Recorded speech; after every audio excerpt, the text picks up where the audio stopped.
Club. That is Rysse Goldfarb and Jason Laviage. Those are the two folks who are not me. That I don't know if you can see them. If you're on the gallery view, you'll see them. And if you guys, I'll even send as co-host. That's exciting. This is fun because this is just something for young professionals, and like we're all, you know that we can go sort of to restaurants now, kind of like even if you wanted to. But even if you wanted to go to a bar, you couldn't because all the bars are closed. But that doesn't mean you can't have a great mixed drink. But if you're like me and you have no idea how to do that, and your idea of a mixed drink is wine in a can, then maybe you, like me, Rachel's dying, maybe you, like me, need a little bit of few lessons in how to make your own mixed drinks. And so if you have supplies and you would like to give it a shot in real time, Rysse and Jason can help you do that. And if you just want to learn a few tricks, they can help you do that too. So I'm going to turn it over to them to walk us through a few different drinks, maybe tell us a little bit about COVID Cocktail Club and how that whole idea got started. And then after we learn about a few drinks, everybody will be unmuted, and then we can have our little happy hour. So I say, Rysse and Jason, take it away. You can switch yourself to active speaker or whatever your version of that is if you want to just see the beautiful faces. Not you two, Rysse, Jason, you're fine. I don't even know how that works. Okay. Don't even worry. Don't worry. Okay, not worried. Rysse, do you want to kick off? You want me to kick off? Makes no difference. Go ahead. Okay. So, guys, can you all hear me? Well, I assume they can. They can't say anything. So. We're getting this. Thumbs up. So thank you guys for joining us tonight. This is our first, I guess, live version of this. So as you guys may know, I don't know if you've been watching the COVID Cocktail Club, we posted on Facebook, on Instagram, and on YouTube.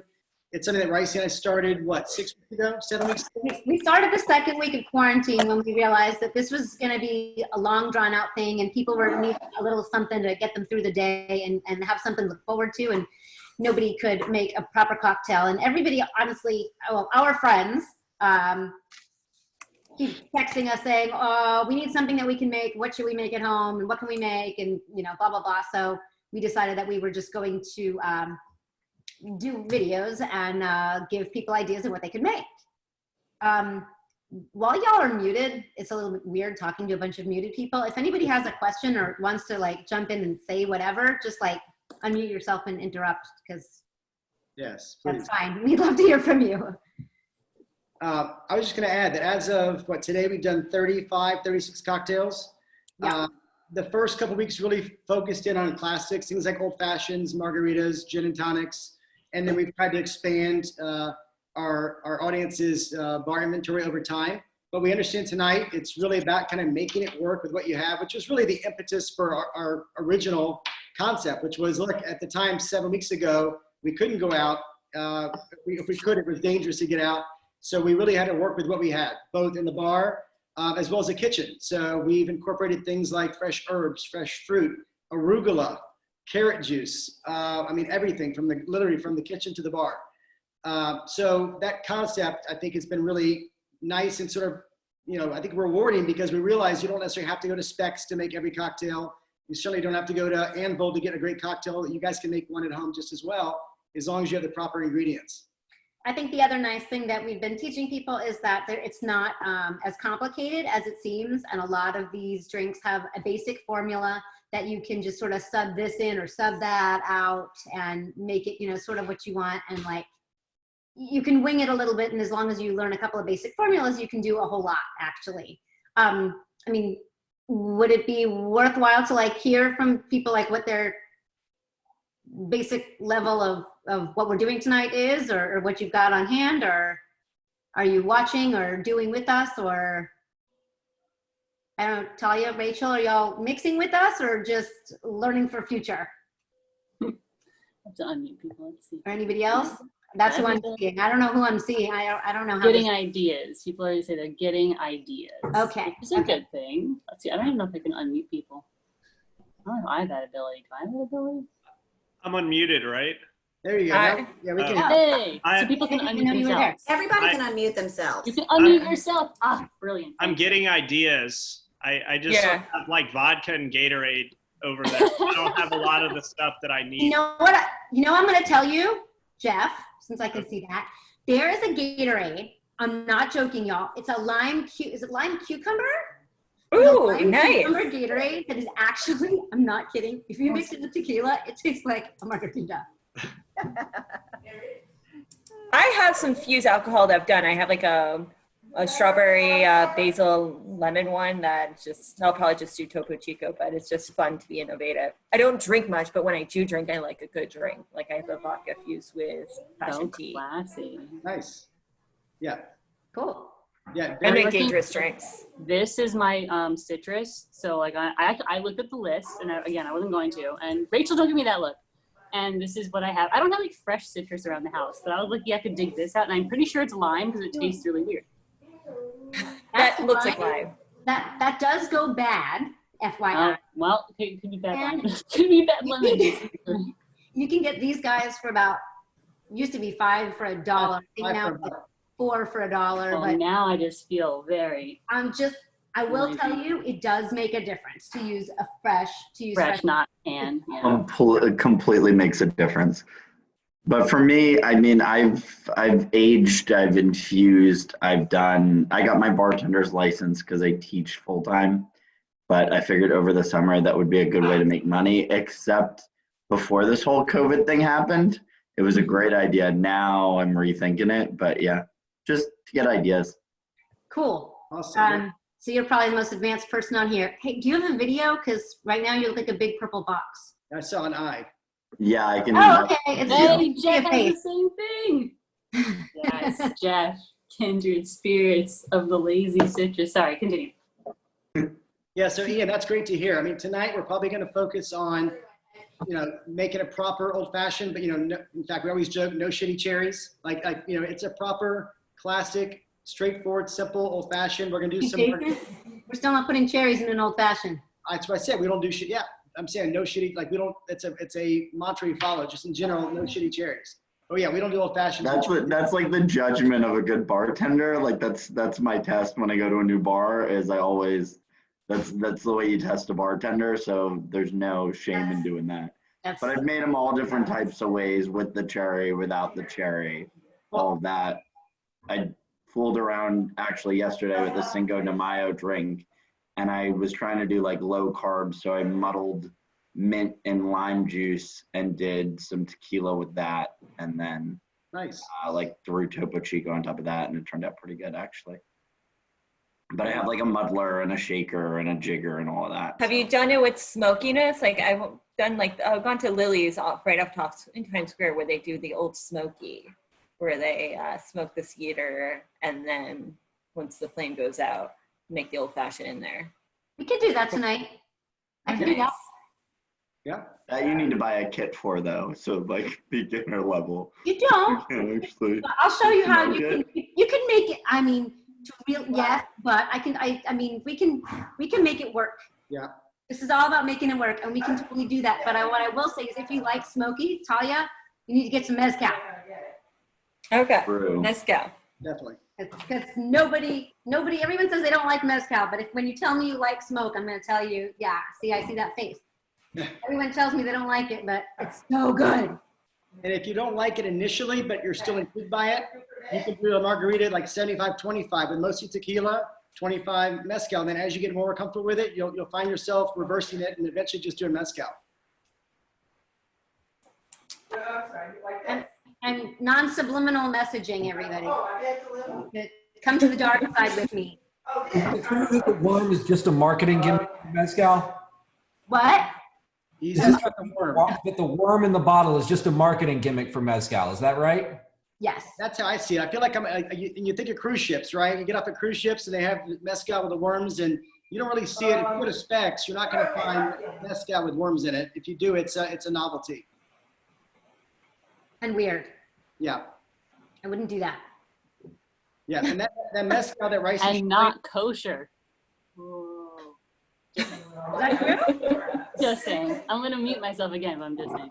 that mezcal that Rysse has in her hand, that's a really good starter mezcal. It's not super smoky. I think it's pretty clean and light. It still tastes different than tequila. It's still a very different spirit, but it's a good starter mezcal. Yeah, that's what I think. But I'm partial to smoky, so I will always put in smoke if I can. Yep. Questions? Should we start? Okay. All right. You want to start agave? You want to start brown? Oh, what are we? We have both. So Nobody's actually making with us, huh? Okay. that's okay. Sweet. I can make with you guys if you want someone to make with you. I can grab my stuff and make it with you. I'm not above doing that. Feel So, free. okay, so if we're gonna make two different versions, what do you want to do? I'm going to do a classic margarita. No triple sec, just fresh ingredients: lime, agave, tequila. But I'm going to add an egg white to it. Okay, so I will do reposado then. Yeah. Okay, so I'll throw out here that I'm not positive what Jason's using, but if we're gonna make two different versions just for fun, these are both really good bottles. Everyone is always asking me what bottles to get. I feel like that's a very common question I get. And these are the two that I have as my house silver and house reposado in my house. So they're reasonably priced and they're good. And the main difference, guys, the clear, the Blanco, is aged for a much shorter period of time. It can actually be aged in a steel barrel. The Reposado, they're typically aged in oak barrels or old whiskey barrels, and they're aged for up to 6 years. Then you have Añejo, which is aged even longer. And the profile just changes. It's got a little more depth to it. Certainly, if you're sipping something, you're less likely to be sipping a Blanco. You can. Whereas like this Reposado here, it's got hints of vanilla. It's kind of woodsy. It's almost like sipping a bourbon. Yeah. So, I love this for an añejo, and it's Riazul is awesome for an añejo, which is like middle of the road but still more expensive. And I love this if you're like not a big tequila person. It's called Abandonado, and it's a Blanco, but it's super it's on the sweeter end. So if you're new to tequila, it's pretty smooth and light. Somebody at work was just telling me about that one the other day. Delicious. Very, very smooth on the sweeter end versus if you're more of either a woodsy person, you wouldn't like it as much. So it's tequilas are very different. yeah. That's an unfortunate looking bottle though. Yeah, I mean, it's clay pot, so I guess they put the money into the process instead of into the bottle, but tastes good, so In general, though, the longer it's aged, the more expensive it's going to be. Even like within, a brand, the silver is going to be cheaper, and then it's going to get progressively more expensive as you age longer. I mean, same with Scotch. Yeah. So it's, same everywhere. Okay. Shall we? Let's make. Because I'm getting thirsty. I already finished my dinner. So, as Rysse mentioned earlier, most of these cocktails, when you're making them, if you take away just sort of the scary factor of how do you make a cocktail? Where do you start? And just break down to basic formulas. So a margarita is basically a sour. So it's really a 2-on-1 ratio, assuming you're not adding other liqueurs, other riffs, spicy peppers, egg whites, what have you, but you're just dealing with a tequila, a simple syrup or agave, and lime juice. Is that grapefruit? You have a grapefruit there, Rysse? Oh yeah, I didn't know what people were bringing in or what people wanted to see. So I sort of came equipped with just a bunch of stuff.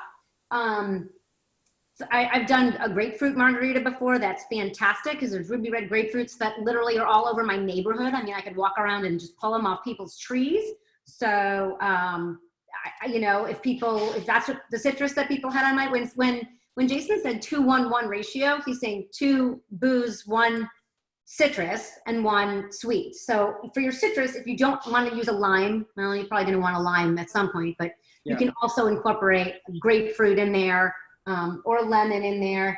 But then I also pulled out a mango in case people wanted we're not making frozen, yucky, sugary strawberry margaritas that you get at Chili's, but we can make mango margaritas. I mean, whatever you had on hand, we could muddle in here and make it work. So I just pulled that out in case people wanted to do that. No, it's a good point. I mean, we often say on our show, rules, no rules. So you have the rules of a general framework or formula, but then you really don't. So whether you want to add grapefruit, I would say the lime adds more acidity than grapefruit. So if you're going to add grapefruit, you still want to add some lime to kind of buffer that. But other than that, play around with it. It's just like experimenting. Just like if you're cooking, you want to add some different ingredients to something. You still have your basic core ingredients and then have fun beyond that. Right. And this one's super easy to make spicy if you have any pepper. I mean, I got these cute little Thai chili peppers that came packaged, habaneros that'll knock your socks off if you want really spicy, jalapenos. So if you have any sort of pepper sitting in your kitchen, or I'm guessing nobody has got those on hand, Jason. I know, but I'm just pointing them out because it sounds like we have a few advanced viewers. If you guys are not aware of the Rysse family of liqueurs, these are poblano liqueurs. One is more fire roasted. One is more of a vegetal, more of a like a, as I like to say, this is like your red salsa. This is like your green salsa. This tends to be better with your Blanco tequilas. This tends to be better with mezcal, some of your browns. So just throwing that out there as an addition. I like pepper, they're good. And they are definitely available at Smith Street Specs. Yeah. I don't know about the other locations, but definitely Smith Street.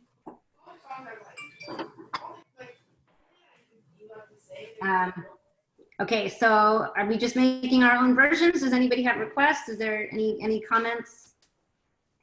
I don't know if my chat says 10. I don't know what that means. Let's start. Let's go. Okay. Are you going to do spicy? Are you going to muddle anything spicy or no? Sure. Okay. One key if you're going to muddle spicy in, if you're going to use a pepper, is to try to avoid seeds. Unless you want it really, really, really, really spicy. Well, Rysse is doing that. I'm going to do an egg white, Rita. If you've never had an egg white in a cocktail, assuming you're not allergic to it, that's the only reason you should not like it. I think it's, as we like to say, and Sarah, cover your ears. It's the bacon of the bar. I think it makes everything taste better. So you can actually use a whole egg. It's called a flip, but for a margarita, an egg white is just perfect. So it's best to start with that first in case you mess up. But the idea is just to crack it. Keep the yolk out. Kind of flip it back and forth. Get enough egg white in there. Before everybody freaks out about egg white and it's like, oh my God, we're all gonna get, you know, salmonella or whatever. It actually, by the time you shake it with the citrus and the booze, you've killed everything. So it actually is safe to drink. And it truly does make everything more delicious. I mean, it doesn't change the taste really as much as the mouthfeel. It just gives everything like very silky, almost like you're drinking sort of a milkshake, like a really refreshing milkshake. It is awesome. If you've never tried to do it, I really, really, really recommend that you do. So, are you muddled? I am not muddled. I was listening to you. Sorry. Okay, I'm taking my 2 slices of jalapeno with no seeds, sticking them in there, and I actually have a muddler. If you don't have a muddler, you could use one of those meat grinder thingies or the back of a spatula, or all I'm doing is smushing. So whatever you have around that you can use to smush, go ahead and use to smush. And the longer I muddle this, the spicier it's going to be because the more oils I'm going to release. So. Well, Rysse is doing that in just a minute. You're going to see that once we add all of our ingredients, Rysse is going to shake with ice before I do. So one thing that is key when you have an egg white is to do what's called a dry shake, which is without ice. Shake it for about 30 seconds. Then we add our ice. And I'll catch up to Rysse at that point. And then we're still serving 2 chilled margaritas, but mine happens to have egg white. You'll see a difference certainly as it pours. Yours is going to be yummy. Yours is spicy. All right, shall we? That's okay. Oh, shit. That's a spicy jalapeno. Okay. Okay. You think I can use mezcal with it even though I'm using reposado? Sure. Why not? I'm going to do 1.5 of my reposado, and then I'm going to fill the rest with some mezcal because I really like it. Okay. Now, as long as you end up with 2, it really doesn't matter how you get there. All tequila, all mezcal, half-half, whatever ratio you want, as long as you get to 2. Okay. I did straight 2 ounces Espolón Blanco. Okay. What are you using for sweet? Agave? Yes. Okay. Do y'all have this floating around your house, the agave nectar? If you don't, and you need something sweet, you can use honey. You may have that floating around. The other really easy thing to do is make a simple syrup, which you can use in any cocktail at all. And it's equal parts sugar and water. It is so easy. You literally just take a pot on your stove, you do half a cup of sugar, half a cup of water, bring it to a boil real quick, stir it a little bit so that everything dissolves and turns into a liquid. Take it off your take it off your heat, let it cool really, really well, put it in something different, keep it in your refrigerator, and you are set for a couple months. And it's really so easy to make your own simple syrup, but people, I can't tell you how many people like don't make something because they don't have any simple syrup on hand. It's like, that is the easiest thing to make. And if you want to get fancy with it, you can throw in herbs or cinnamon sticks or orange peels or rosemary or star anise. I mean, you can go crazy and just make as many of these as you want. So easy. And then I throw it in. This one right here, you can see it's a little browner. I used a brown sugar this morning. I added 3 cinnamon sticks for a cocktail we made on our show earlier today. And yeah, like Rysse says, it takes all of 5 minutes. It actually takes longer to cool down than anything else. But one other key, it does have a shelf life. So if you have some Tito's vodka or just some cheap vodka, put about an ounce of vodka every maybe 5 or 6, 7 ounces of simple. It'll preserve it and buy yourself another month or two. In the bottle. I left my Demerara syrup in the kitchen. I just. Okay. Working from home. Thank you. That's my helper. Back tonight. That was Lila. Pretend you don't know that was my 10-year-old helping. Okay, so I'm gonna use agave. Yeah, me too. And even though it calls for 1 ounce, I'm not actually gonna use a full 1 ounce because I don't like it very sweet. So that's why, like Jason says, rules, no rules. The formula may be 2-1-1, but I don't want it that way. So I'm not going to make it that way, and nobody has to. I think this is also a key point to talk about at this stage, because you guys may be wondering, where is the Grand Marnier? Where is the Cointreau, the triple sec, what have you? And depending on what recipe you look up online, some will call for that. In fact, I want to say the original margarita actually calls for Cointreau. Nothing wrong with Cointreau, any triple secs. We tend to like ours just a little bit fresher and kind of cleaner. I will say, if you're going to add a triple sec, I would then cut back, if not on all of it, at least most of your agave, because it's not only going to have liquor in it, it's going to be sweet. And then you get overly sweet margaritas that way. The other thing you're going to notice we do not own, we never will, is a margarita mix, like a sweet and sour mix. That's really where restaurants kind of go wrong with the margaritas when they make those house margaritas, is they get that cheap mix, lots of artificial flavors, and it just tastes very sugary, very powdery. That's the beauty of making this at home, is you don't mess with any of that stuff. It's literally 3 ingredients, and it keeps it fresh and natural and good. It's just agave nectar, tequila, and I prefer fresh lime, sorry. I squeezed mine earlier. Mine is fresh, I promise. And I'm gonna put in a full ounce of that. And that's, I think, pretty important in a margarita. And I'm just using this hand citrus squeezer. If you don't have a hand citrus squeezer, you could squeeze it by hand. You could use one of those,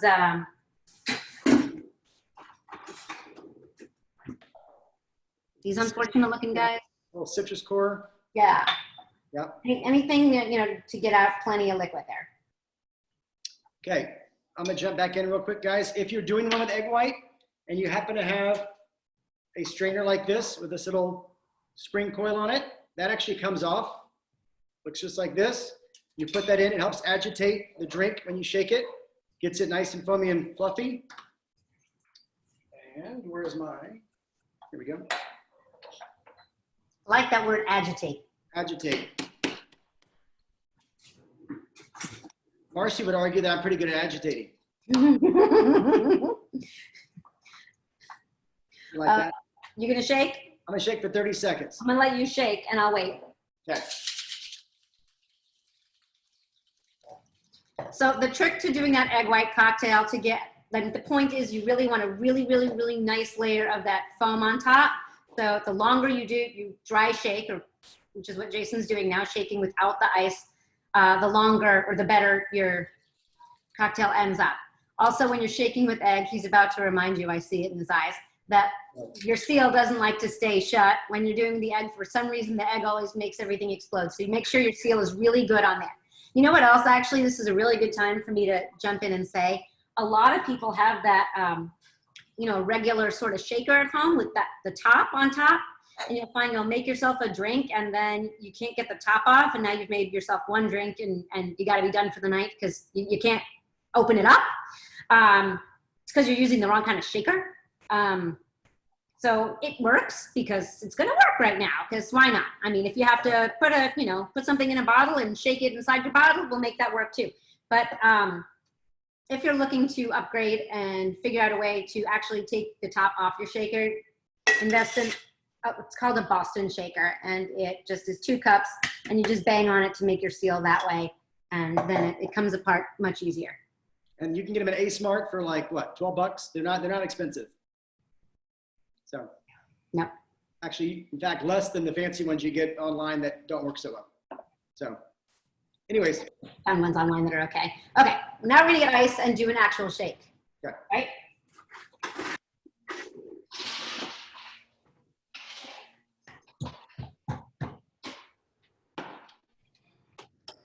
So, general rule, 20 seconds is usually pretty good for shaking. Or I'm sorry, 20 shakes. You can go more if you want it extra chilled. Ready? Oh, you know what I forgot to do? Chill my glass. Yeah.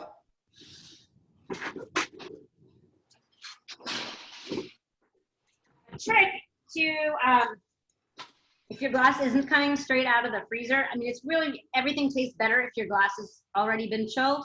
So it doesn't take any time or, you know, any special anything to just put some ice water in there and let it sit while you know, build all in here and while you shake and everything, and now it's getting nice and cold. So that's just a fun trick. That's really good.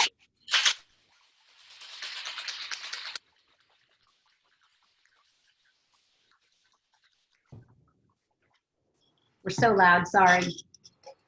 See how easy that came off?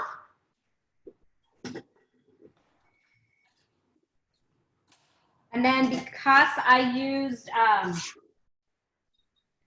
the jalapeno, just in case I did end up with a seed,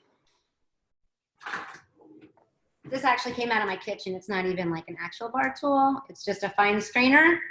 So because I'm using citrus and jalapenos in case there's a stray seed or pulp, which I don't like pulp, and I don't like shards of ice, and I like my cocktail to be really smooth. So I'm going to double strain it. I agree in most cases. The only exception being an egg white cocktail. I tend to like those without the fine strainer. Otherwise, you'll be straining for 3 hours. Right. I actually have a question about strainers. I don't know if Rachel Zuckman, she wrote a question in the chat box. She said she has a Boston shaker that once or twice got stuck. Any advice on how to get it unstuck? Yes. Rysse, can you take that or? Go ahead. So, My Boston shaker's a mess right now. So if it's a stainless one, it's actually quite easy. And you can actually, once it's on there pretty tight, you're done shaking, you can actually just hit it on the side of the counter, it comes right out. If it's a glass top, which a lot of those are, you obviously have to be very sensitive to that. I have found that if you like put a towel with a nice cushion and just gently kind of hit it as you turn it, it also opens up. So be extra gentle if it's glass. If it's stainless, you're fine. Just pop it a couple times on its side, it should open up. Sometimes even just a little squeeze is enough to do it. I mean, some of them are really, really thick. I mean, this one, like, you know, I can just do a little, I don't know if you can see what I'm doing, just a little, you know, squeeze, and it'll sort of jimmy itself out without any problem. But those other kind are just impossible to get the top off of. Oh my God. Was that a proper term? Jimmy? Yeah. I think it's a technical, it's an industry term, y'all. Yeah. Okay. And then I would garnish him with a jalapeno slice or a lime, or. I'm just doing a little lime peel. Now, I wish you guys could see this on camera, but you probably can't.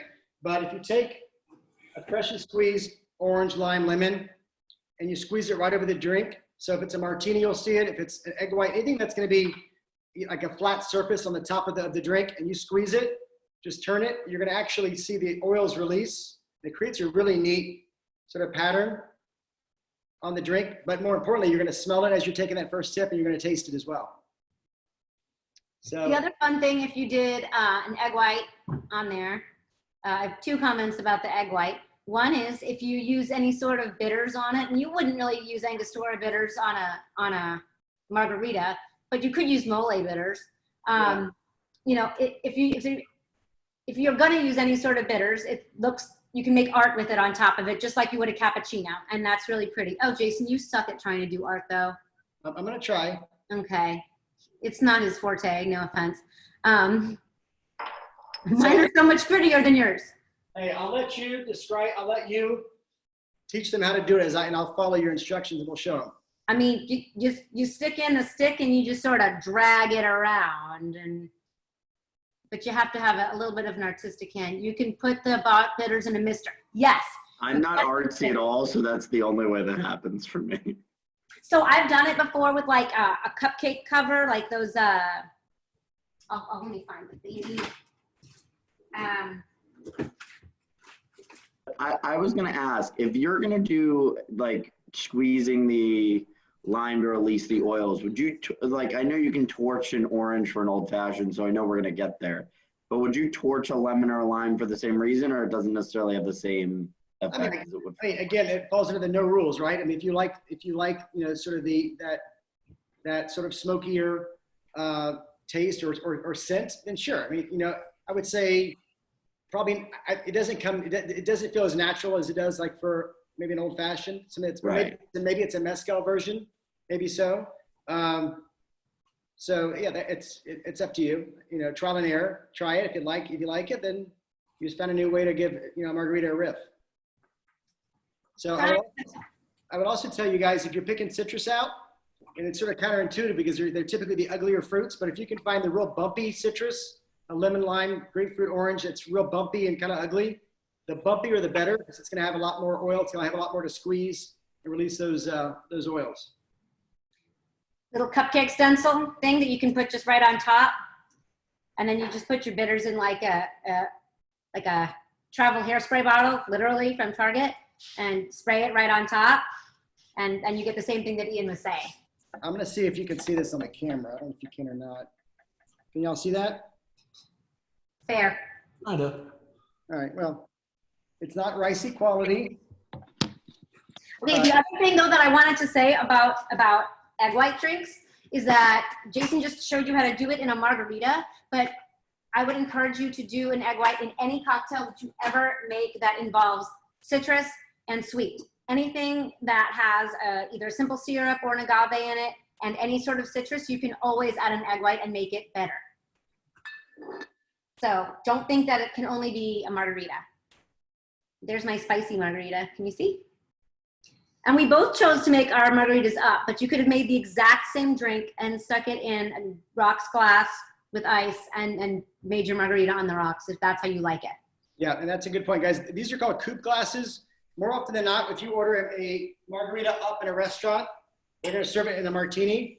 It will make Rysse's blood boil, but is that the pep or is that the martini glass? Both.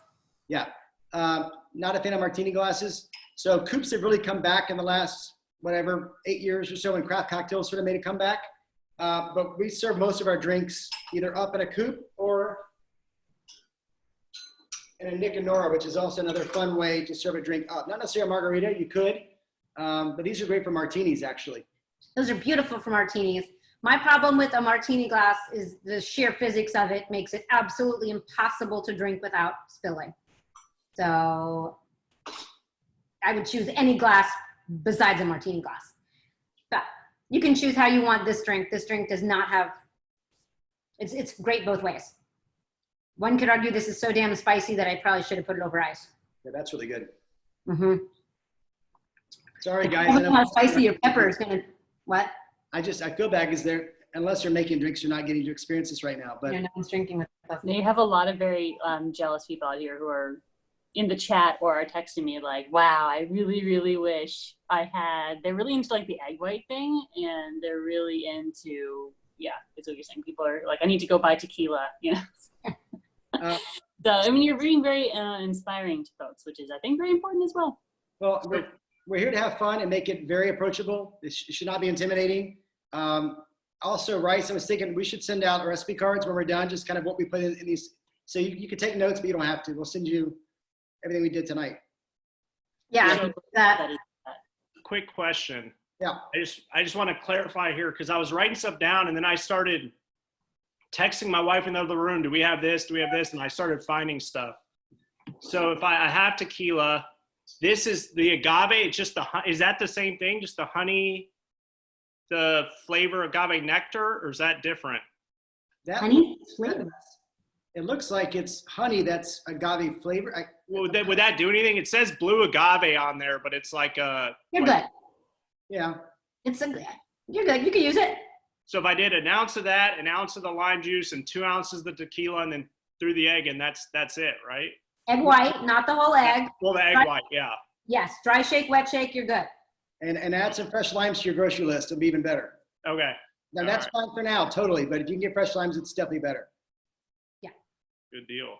Yeah, we didn't know, what you guys sort of were wanting to drink. So we chose drinks that had a very short shopping list. On purpose, so that, if you guys wanted to make this, it's 3 ingredients. And if simple syrup you can make at home. Everyone's got sugar and water. So. And some nerdy trivia for Jeff. Jeff, it said Blue Weber on there. That particular plant, that agave plant, is the only agave plant that tequila can come from. Really? Oh my God, you're getting nerdy. No, just saying, I saw Blue Weber, and that's the thing. Thank you. And it's probably not lost on that company. That's why they put it on there. So, but yeah. Cool. Sorry, I couldn't go a full hour without having some nerdy trivia. All right. He really loves nerdy trivia. Okay. All right. Before we move on from agave, any other questions about any agave spirits, cocktails dealing with agave? I'm not seeing stuff pop up anymore. Okay, are y'all ready to move on to old fashions? Okay. Here we go. Oh yeah. Recipes. Yeah, Sarah we'll send out the recipes. Yeah. Yeah, Okay. so yes, we're good, I think, to move on to old fashions, which I thought was something that only existed on the show Mad Men, so this is very exciting. Okay, am I the only person? I started watching Mad Men over this quarantine because I know, I'm so behind, and there's no reason that I shouldn't like it, and yet it was giving me all sorts of anxiety because the way they treat women on that show was so appalling that I couldn't handle it. I just thought the first episode or 2 of that show was just too slow, so I couldn't get into it. The first episode is very, we're going to get off topic, but the first episode is like, it's borderline ridiculous, but it really does settle into a groove. Bye, Kara. Thanks for I made it a whole season, and I just wanted to kill somebody. I was like so angry about the whole thing. So, all right. Anyway, on to drinks. People know taste in movies. Okay, old fashioned. Another really, really easy one. Oh, I'm being asked to pass my drink off. Thanks, dear. Enjoy. Okay. Old fashioned, another very, very easy one. You really need we could start by saying the actual point of an old fashioned, it got its name because it was called the old fashioned cocktail, which is spirit, sugar, water, bitters. So easy. What? No, I don't need it back. It's yours. Love it. Sorry. While Brian is bothering Rysse right now, I will tell you one of Ryce's favorite things is when you call the drink an old fashioned with no ED on the end. She loves that. It drives me insane. Please never do that, y'all. Please never, never, ever write down that you want an old fashioned. You have to put the ED. You have to. I'm sorry. Okay. Super, it's an easy drink, and yet it's not an easy drink because since there are so few ingredients, if you mess it up, it's not going to be very good. This is actually a place where if you're a bourbon drinker, you're going to want bourbon that's, I don't want to say good and make you think that you need, a $100 bottle of bourbon, but it has to be palatable because you're not mixing it with 14,000 other ingredients. So pick one that you like for this. Are you using rye? Well, I brought out both because I wanted to be able to speak to both browns. I'm using I'm using this new bourbon I got. I've had it with rye. There's some pretty good rye old fashions. Yeah. You can make it with rye, yeah. And actually, who is I it? like a rye Manhattan personally. Ian? Yeah. If we had more time, I would actually be making an aged rum old fashioned. That's my favorite. I'm not a rum guy though. I'm like a bourbon, tequila. No, I'm telling you, so it's because you're thinking of rum like a daiquiri on Bourbon Street, right? Frozen No. daiquiris? No, because I'm just not a huge rum person in general. Okay, Like, Ian, try an aged rum at some point. I actually made a Toronto out of it. Scotch. Scotch. You if can't. I'm trying aged rum, what am I trying? So I can add this to my shopping list. This is my favorite. Jason has his own favorite. This is my favorite. I am making old fashions and Torontos out of this all summer. Like all summer. It's not summer. I keep thinking it's summer. It's not. This is Pompero Anniversario. It was like $30 or something at Smith Street. I cannot stop drinking this stuff. It's so good. Yeah, I just Japanese whiskey is awesome. The thing about Japanese whiskey, I'm seeing in the chat, is it's expensive. So if you're going to use your Japanese whiskey, use it in an old fashioned. Don't waste it for. Oh, see, I wouldn't. I never done one with Japanese whiskey. Japanese whiskey is like a buttery. I have that, and I have glasses that go with it, and I also have a 12-year Japanese whiskey. But it's like a buttery, smooth whiskey, like for Japanese. So it's good, but I don't picture it as an old fashioned because an old fashioned has like a smoke and a level of complexity to it, and like the butteriness I don't think really goes with an old fashioned. But that's just me. I'm going to say it's good for, I mean, not everybody is a huge bourbon drinker. Not everybody is super into old fashions. A lot of people, I don't want to stereotype, but you know, some people will taste the bourbon and be like, oh my God, I can't drink this stuff. I need the clear stuff. Give me vodka, right? So I do think that I've done an old fashioned with this Demerara syrup and these cherry bark vanilla bitters. Holy cow, it is smooth, it is buttery. It's not, I mean, it's missing that bite, certainly the bite that there is in rye. But it's good. I mean, it's sweet, but if that's what you're looking for, it's good. I might just be a purist though. well, Just out of curiosity, is there any thoughts to possibly using like an aged Cuban rum for this, like a Havana Club, like Selection de Maestros? I don't have any Cuban rums personally, but if it's an aged rum and it's, you know, a 15-year Cuban, I would certainly try it. I think Rysse and I are kind of on the same page here. Although I got into it where she did, but the last 6 months you've got into it.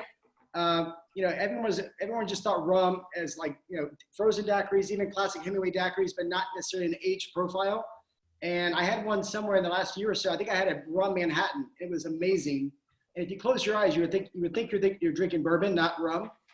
And in the last month or so, I think I've added 3 or 4 new bottles, and just each one is unique. And I just think I actually would argue they're almost more complex than bourbon.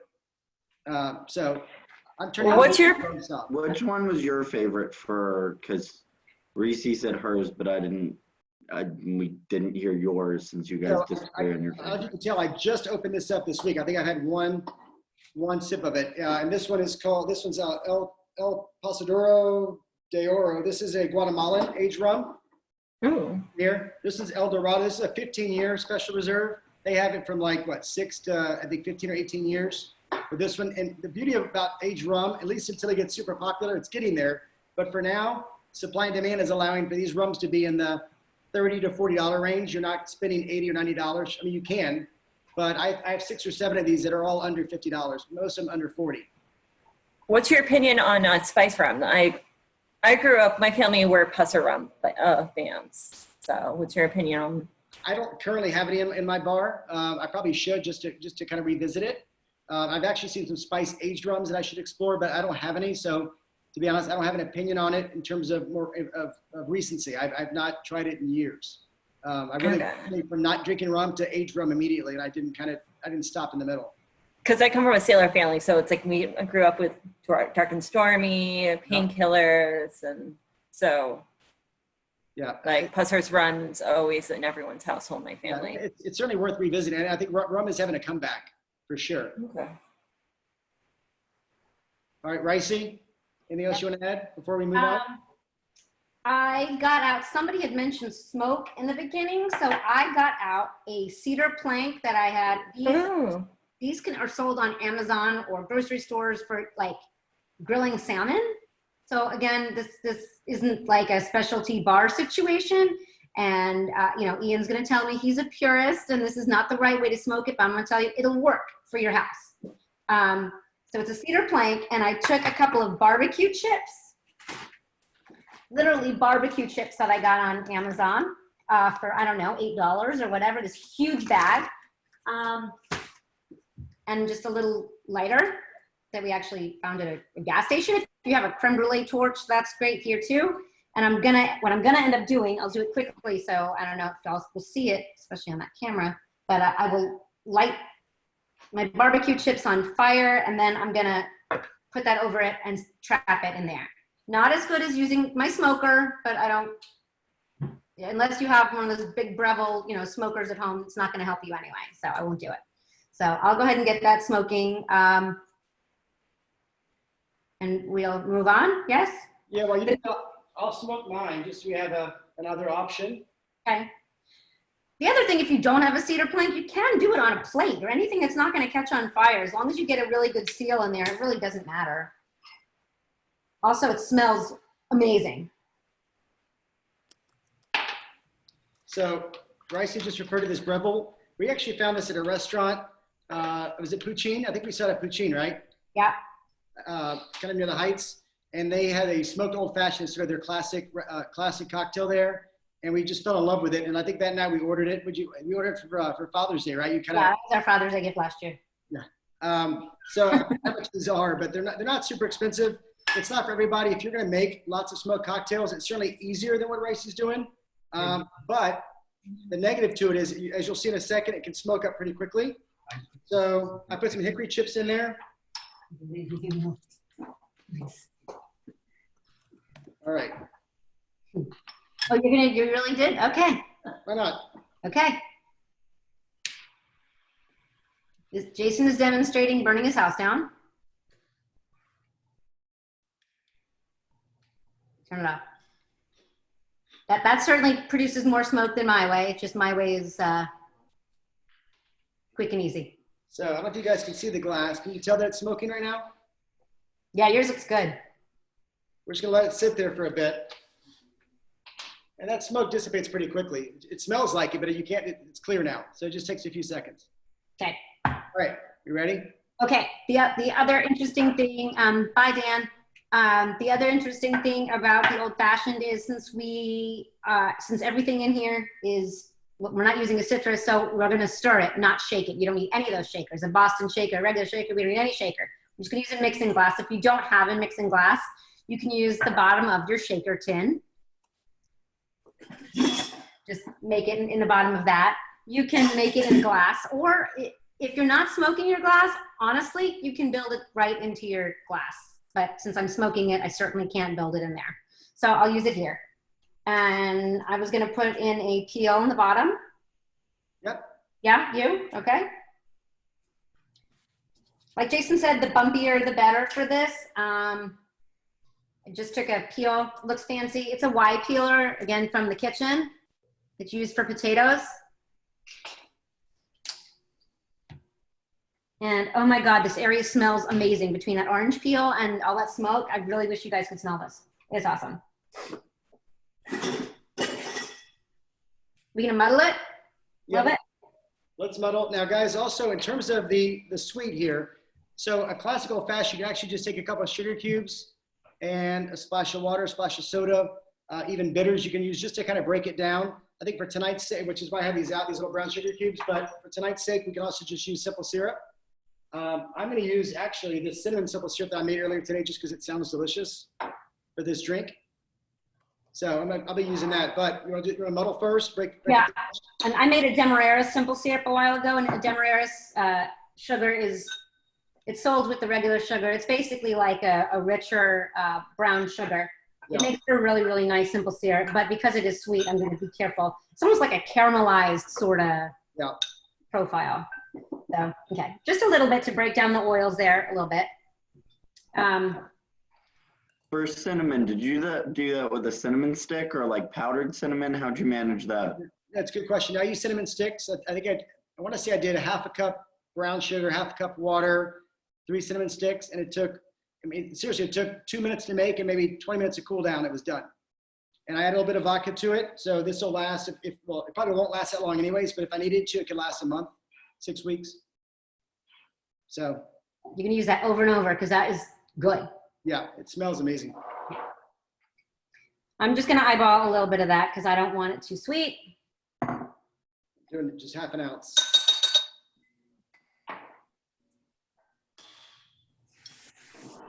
Or use a sugar cube, you know, that's the traditional way.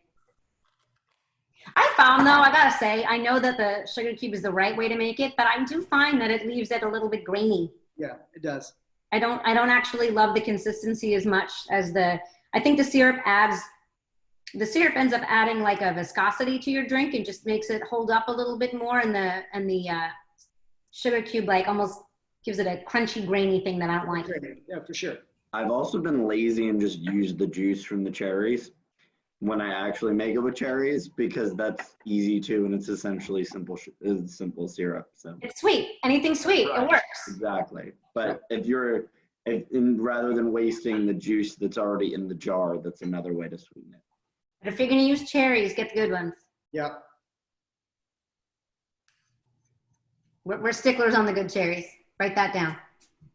That one is expensive. This one is a bank breaker right there. I'll tell you that. That's like an $18 jar right there. Yeah. I made martinis the other day though, and like someone was saying, oh, you could use like this brand, or there's like an organic olive juice one that I found, and it was really good actually. So I made martinis. That was my vodka martinis was the other night. And I have to say, I think that's probably a good comparison, right? Like you wouldn't make a great martini with a great vodka or gin and then put in, you know, an old olive you happen to have laying around, right? Because it's going to ruin the drink. So you appreciate it. So if you're making a Manhattan, let's say, or, you know, or any cocktail with a cherry, it's probably worth the investment. Right. If you're going to be making those drinks, or if you're putting, you know, we don't typically put cherries in our old fashions. If you're going to, there is a difference in using these. They're not quite as sweet. Yeah, if you have these, save them for Shirley Temples. That's why I have them. Yeah. All right. Okay. I'm going to use Four Roses Small Batch. A, because apparently my new nickname is Small Batch. And B, it's my favorite bourbon. This is sort of my house bourbon. I love it. That's it. It's good. It's very I've good. got a whole lot of bourbons. This is sort of my go-to. So I just bought this. We're trying this for the first time at Rowan's Creek. It's actually made or distilled by Willett. So I felt like that was sort of an interesting option. So we will see how this is. 2 ounces. You'll find most cocktails that you make have 2 ounces of your base spirit. Sometimes it's like 1.5 or 1 3/4, but for the most part, everything is 2 ounces vodka, 2 ounces gin, 2 ounces aged rum, 2 ounces bourbon. It's you, by and large, it's 2 ounces of your base spirit. Yeah. Ice. Ice. Oh, I forgot to get a big ice. I'm disappearing for 1 second. You do that. I'll keep him company. Okay. All right. So as you'll see, when Rysse comes back with their ice, and I already have one, I pulled one out earlier. We are kind of ice snobs. I'm sure you guys are shocked. There's all kinds of ice spheres and molds you can buy. Depends how picky you are. We start out with like the store-bought ones you get at H-E-B or Target or what have you, and they're totally fine. You get a large ice mold. It doesn't dilute the drink. And that's really the main purpose of those large ice molds, is to not dilute so fast. But one thing we found over time is in researching is there's a couple brands out there that you can really actually get those clear ice cubes, like a true clear all the way through ice mold or ice cube. Is that what you have to? I can't tell you because it's still. So for mixing, I use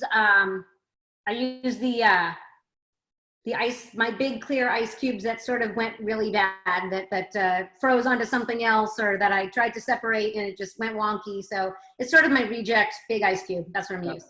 We were just talking about the molds are great, and ultimately you get what you need, which is a large ice that's not going to dilute your drink.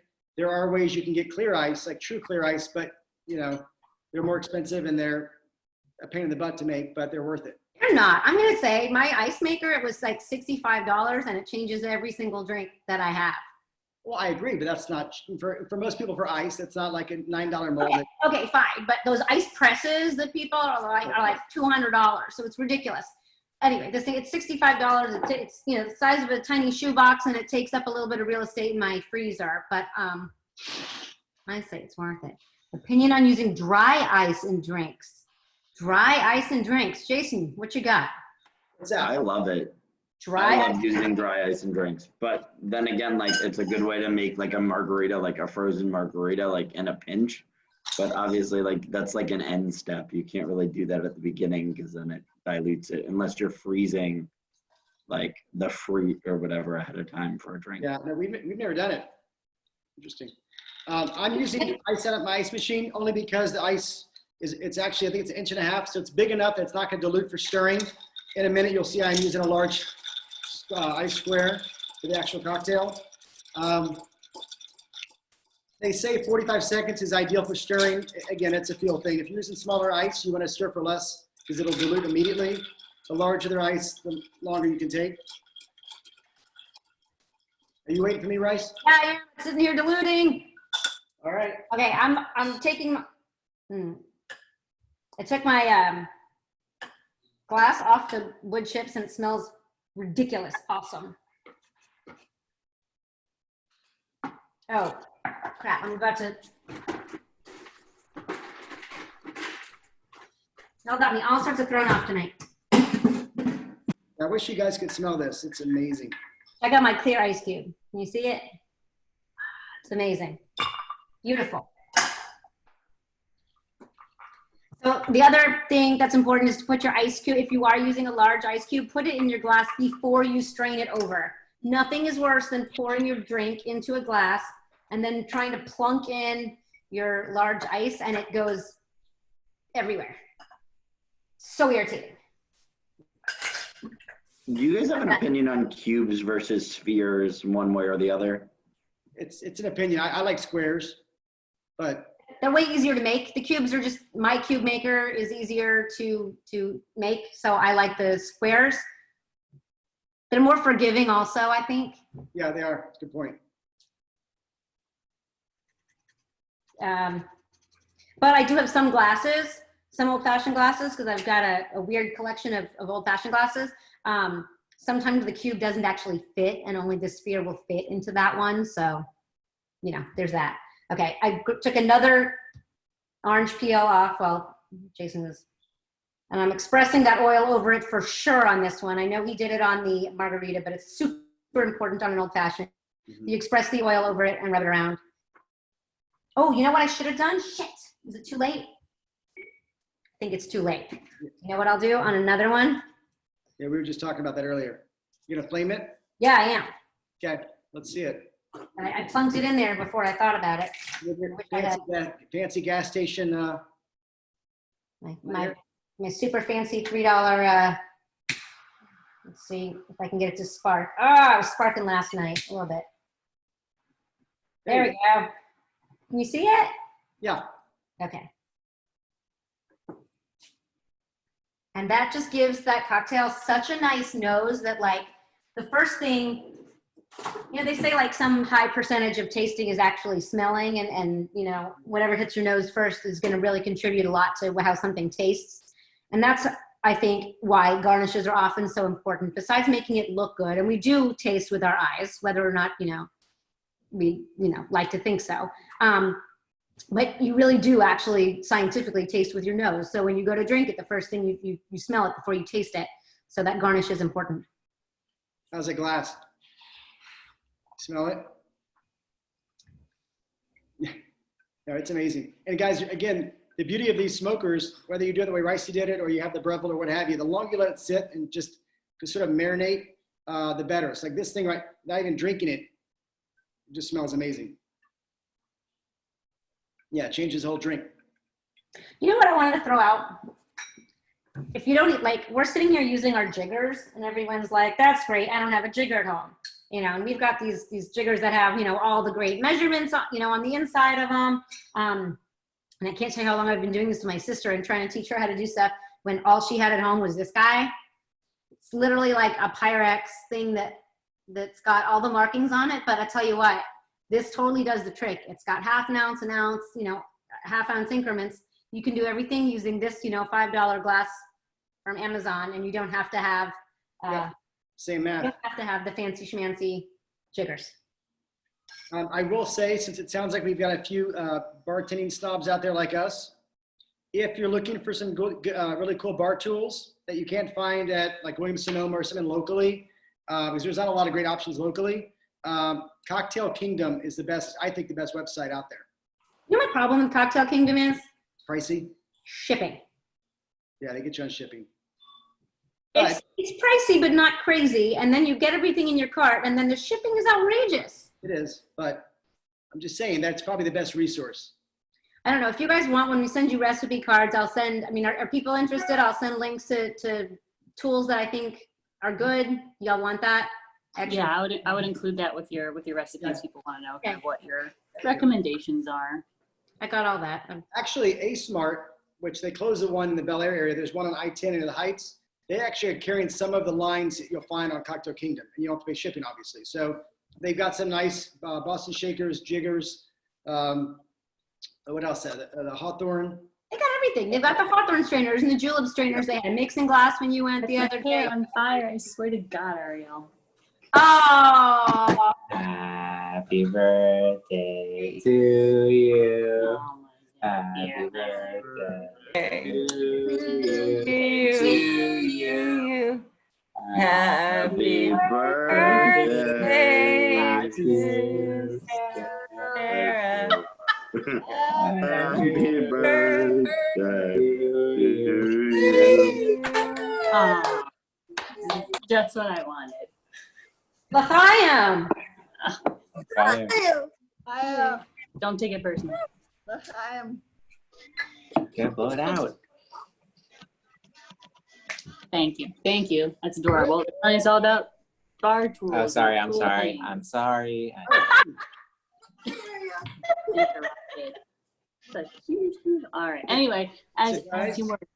I was just going to ask, any questions regarding any of the browns, bourbon, rye, any cocktail questions, tools questions, anything that we've talked about tonight that you want more clarity on? Just open up to questions. Any questions anybody has for Rysse or Jason and all of their lots and lots of good expertise. One quick question, and this sort of involves with what I have tonight, because I just made a margarita, and now I know you said to get real limes is better than lime juice. So with jalapenos, you put in fresh jalapenos, which is clearly better. If I were to put in pickled, would that be like disgusting? And I'm just saying that because that's what I have right now. Or would that work? Well, you know, it's hard to say that if we discuss without trying it. My gut is because it's pickled, it's going to give it a completely different flavor profile. So just don't do it. Well, What about rinsing it off? Yeah, but it's still soaked in. It's pickled. Still vinegary, you think? But That's like what- people drink pickle juice and like vodka as a drink. So like if you like things that are pickled, like that could work for you. But I've never seen anyone do pickled jalapenos. I'll hold off and get the fresh. I'll put the mask on and go to the store and get the fresh ones.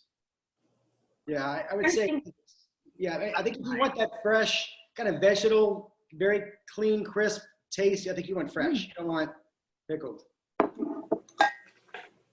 Yeah. I think I'd almost sooner open up a can of salsa and pick out the peppers before eating pickled jalapenos. Just saying. Oh no, you're good. I was just trying to see. That's what I have to work with tonight. Yeah. I was just gonna make another one. Just didn't know if it even made it. How was the first one? Who knows? Pretty good. It was good. Good enough for him to make a second one, I guess. Yeah. You could use the pickled jalapeno though as like a garnish. Then you don't really get the pickling in there very much. Just There you use go. the oil from the jalapeno on your rim. You do get it on your nose, though. I think that would throw me. That vinegar would be enough to throw me. If you like it. I mean, Y'all got me. I'm holding off. No, I'll just wait till I have real peppers. You could grow some of your own peppers. That's true. wow. Just saying. I will say I have been growing a lot of herbs in my backyard. So That's actually been awesome because I've got this redunculous amount of fresh mint that I've been using in basically every other cocktail this summer. So it didn't really work in tonight's though. No, but I have to say that's probably been the biggest theme of our drinks we've been making. We've made almost 40 drinks, and I bet 3/4 have had fresh herbs in it. Because I have so much. Oh, but not just mint though. We've done other things as well. I mean, you can work basil and you can work in rosemary, sage. I mean, there's so many different things you can do. We did an arugula drink 2 weeks ago that was delicious. I mean, the beauty of home bars is, again, there are no rules. You can just play with it and just trial and error. So Lavender. yeah. Yeah, the lavender was nice. Oh, I have a vodka that's been infused with lemon lavender tea, which I'm just trying to figure out how to mix that with. Yum. Wait, you mean like the vodka came that way, or you've infused it?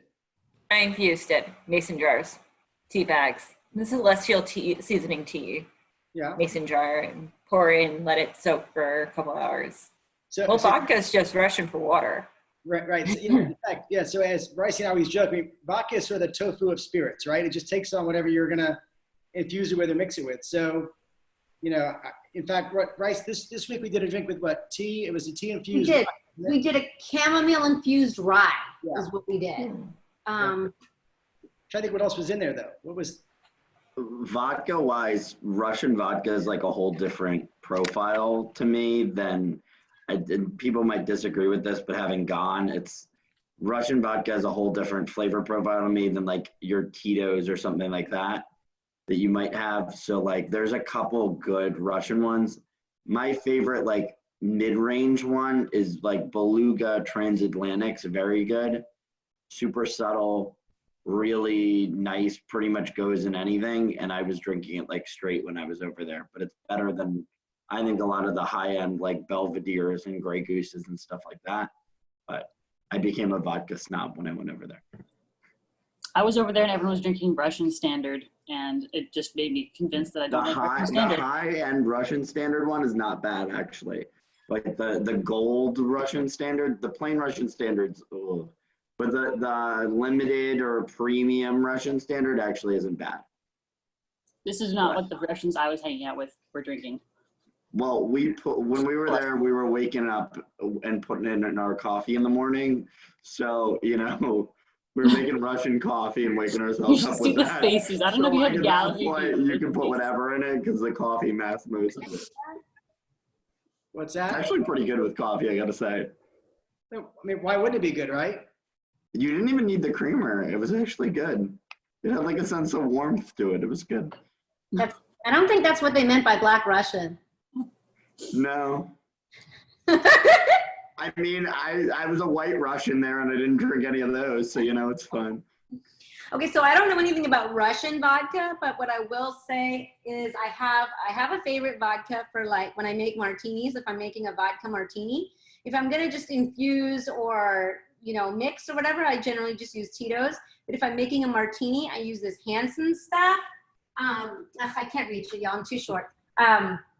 It's this organic vodka out of California, but it is delicious. Hold on. Where's your bar back?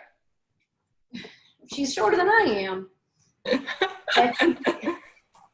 I know he's available at Total Wine. I think he's delicious. But yeah. The Total Wine's where I found my Beluga, which I didn't even know they had in the US until I found it at Total Wine, actually. I don't think they have it at the Specs. Yeah, well, what I will actually say, that's the other question everybody asks me, do you like Total Wine or Specs? And I have to say, truth is they have different things. So I actually find I have to go to both places to get the things that I want because some things aren't available in either one. I feel quite differently. I know you do, but actually the cherries at Total Wine are like $4 more expensive than they are at Specs. I'm not even joking. Yeah, but most things are cheaper at Total Wine if you can get them at Total Wine. But the service is 10 times worse. That was at one time. I'm just saying. Truth be told, Rysse is not from Houston. I am. If you're from Houston, Specs is an institution. Smith Street, that's the holy grail. You go downtown, or you go to Houston Wine Merchant on Shepherd if you're looking for something that's unique. You can't find it at Specs. Okay, I'm gonna keep it real for you. This happened to you because you're a dude, okay? Just Yeah. keeping it real. Keep it real. So when I go to Total Wine, I get fantastic service. And Yeah. even though I go to Specs all the time because I have to get what I need, those shady guys are hitting on me every single time. I'm not kidding with you. They are greasy and gross and every time. But Houston Wine Merchant for the win. They are super nice and knowledgeable there. We're just learning all sorts of things about all sorts of things tonight. This is very educational. I think we just Up went around the very corner first. from the guy who owns Houston Wine. Wait, what's him? What's I that, said Sam? the guy who owns Houston Wine Mart. I can't talk today. The guy who owns Houston Wine Merchant lives around the corner from my parents.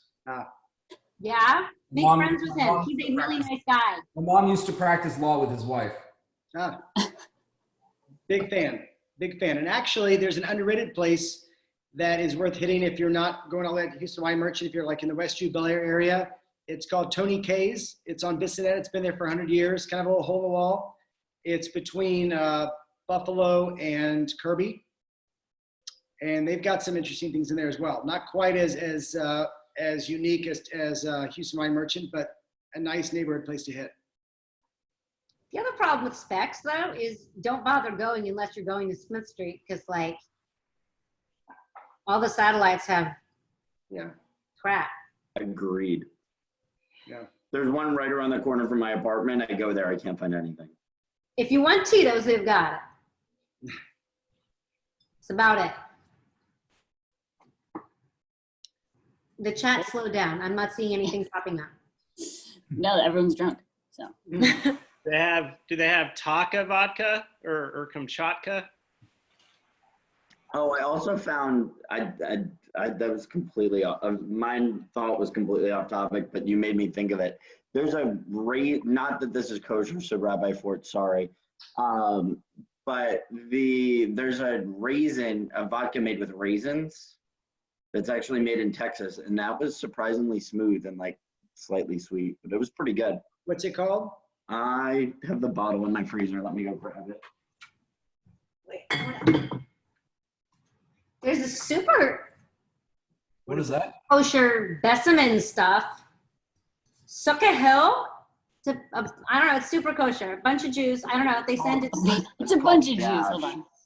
They sent me it. When I smelled it, I'm like, it smells like Havdalah to me. Yeah, I'm familiar with that. I think they also might make an etrog liqueur. Yes, they do. They sent me that one too. Did you like it? Maybe I just have no taste. So they sent me like tiny ones of both and asked me which one I liked more, and they said they'd send me a big one of whichever one I liked more, and that was this one. Yeah, I feel like that was a good choice. I've never had that one, but I've had the etrog one, and I was like, oh, maybe this is not like a thing I should ever drink again. Hey, Rysse, is a distiller called Bunch of Jews?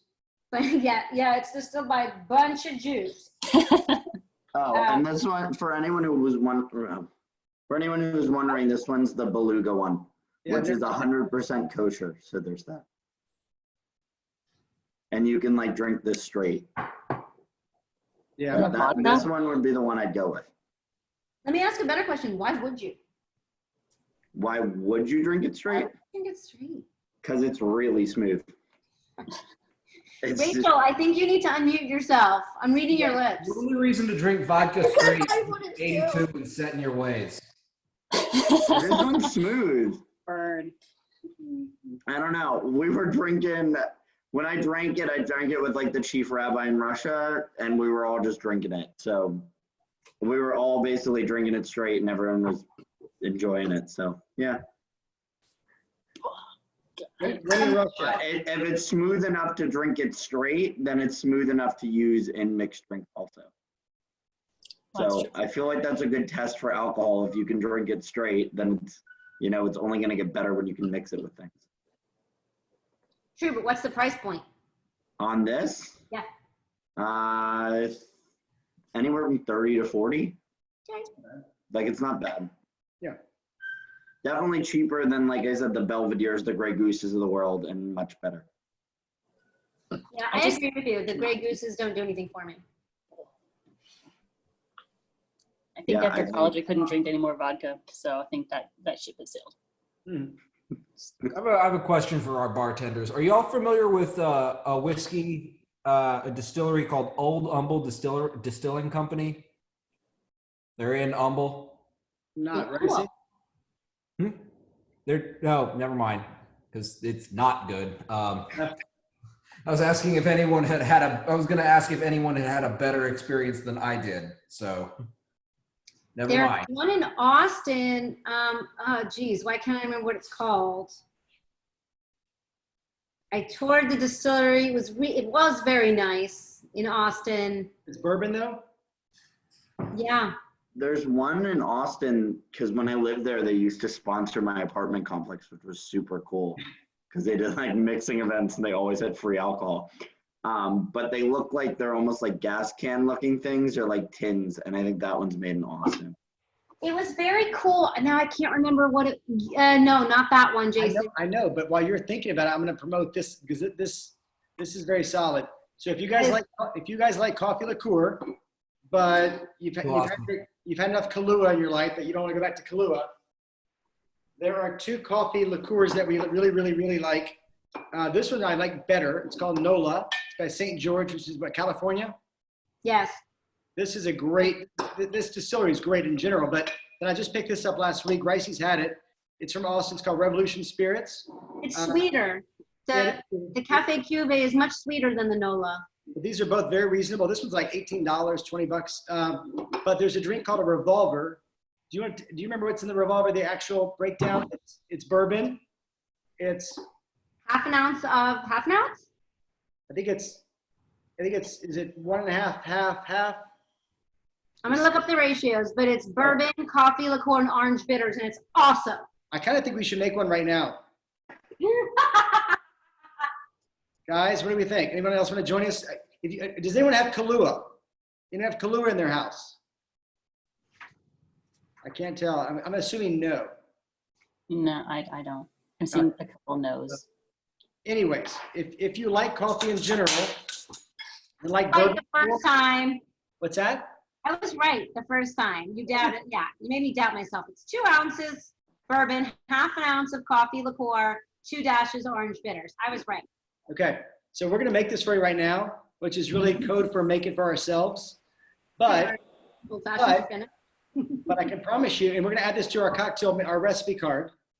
If you like coffee, don't bother with Kahlua. If you already have Kahlua, it's fine. Don't go buy Kahlua. Buy one of these. Or this. This guy's good. He's just a cold brew liqueur. I like him. What is the name of the St. George's one? NOLA, like New Orleans, Louisiana. It's super hard to find right now, dude. People, all right. I've been trying to find the NOLA. If you can get your hands on NOLA, get it, but don't hold out because I don't know why. No one's got it right now. You know why? Rachel, I always have the St. George's gin at home. Yes. Yeah. Good for you. Our mutual friend swears by Rebecca Creek. I'm not huge on Rebecca Creek.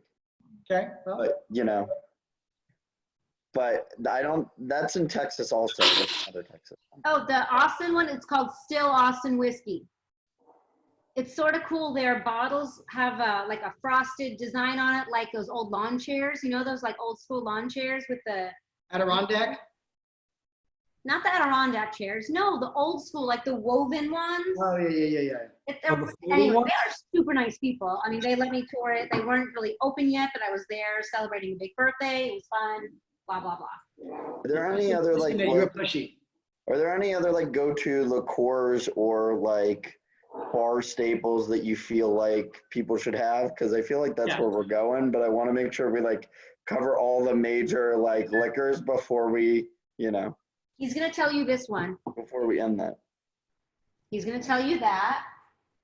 What is that, a limoncello? What is that? No, this is Italicus. See? Told you he was going to pull out that bottle. I'm going to, well, I don't actually love, hold on. That's the overproof version. I don't want that one. I want this one. I like him.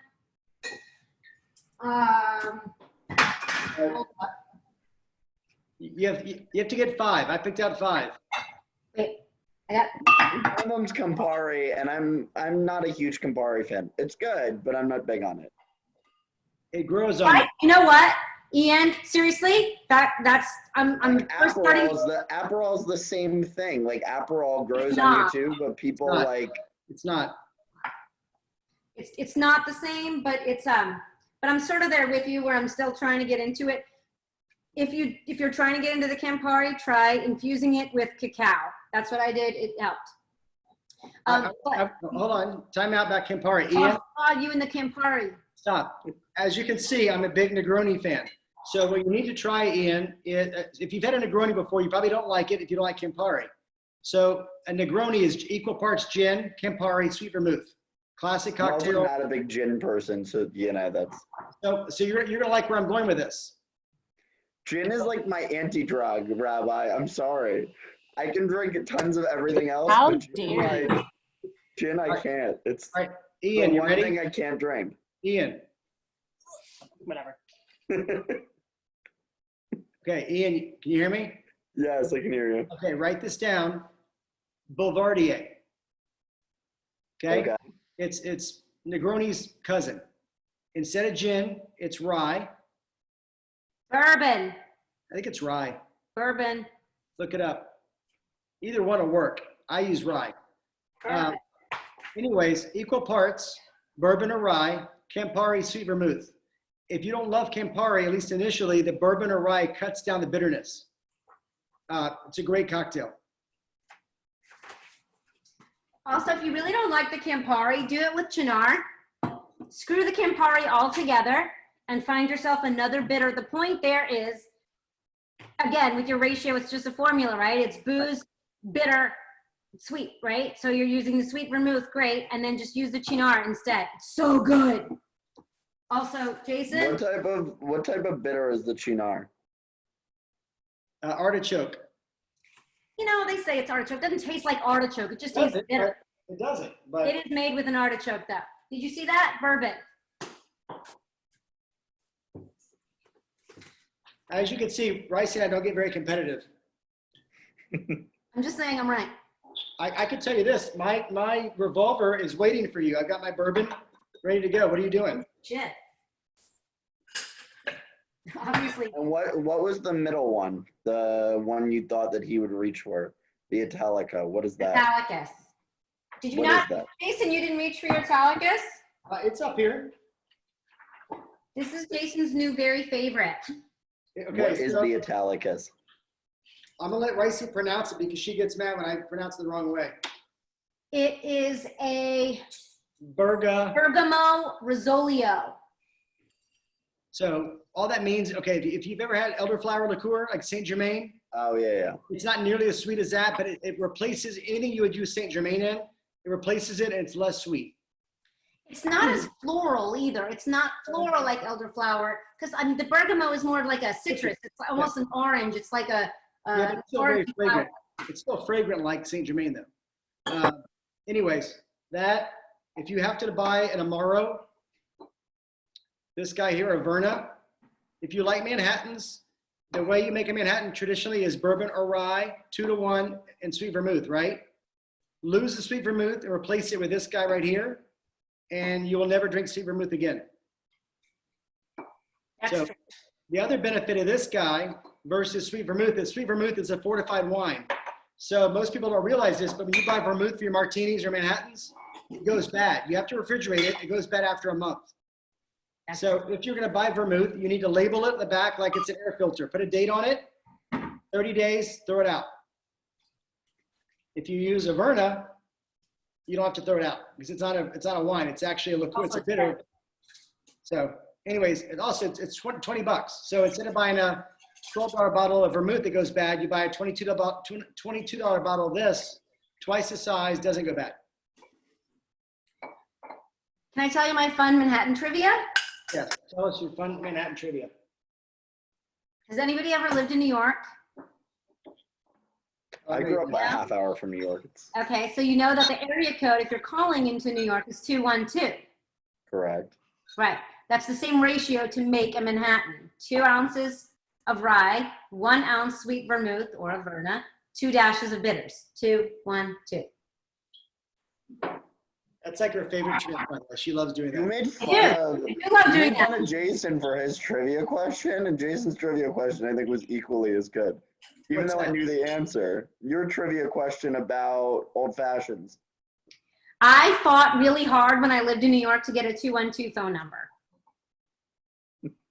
My email address is Rysse212@gmail. I've only had a drink and a half, but I'm forgetting my trivia question. What was it? I forget what it was. Something about like why an old fashioned was called an old fashioned or something like that. Oh, that was Rysse. That was me. No, then it wasn't that one. You definitely had a trivia question. She was getting on to you about what it was. Huh. Useful. I knew the answer trivia already, and- but like Okay. Because you're drunk. The other thing you want to buy, if you guys can, it's on Amazon. Bittermens is the brand. Mole, it's actually a chocolate mole bitters. They're not cheap. They're about $20. It'll last a while. It goes with everything. Any brown, rye, bourbon, mezcal, tequila, any of those cocktail, anything with a brown in it will be it'll be delicious. It's I like got some today, yeah. and all you can get is apparently they're sold out at spec, and you can get it on Amazon. 2 bottles for $35. This is how you know you're a big fan of mole bitters. I'm just saying. Rysse. Well, because it's hard to find. Because it does sell out. Good stuff. It's not cheap, but it's good. Actually, Local Foods. If you guys know Benji's and Local Foods, Benji has it in his Local Foods over on Kirby right now. He has like a little grocery store set up, a little pop-up shop, and he actually has this in there. So I told him to keep it in stock. Good stuff. All right, are we drinking a revolver? I just handed mine off. He's very generous. I had a thirsty spouse. Oh, he's Here, share with me. My spouse is looking alone.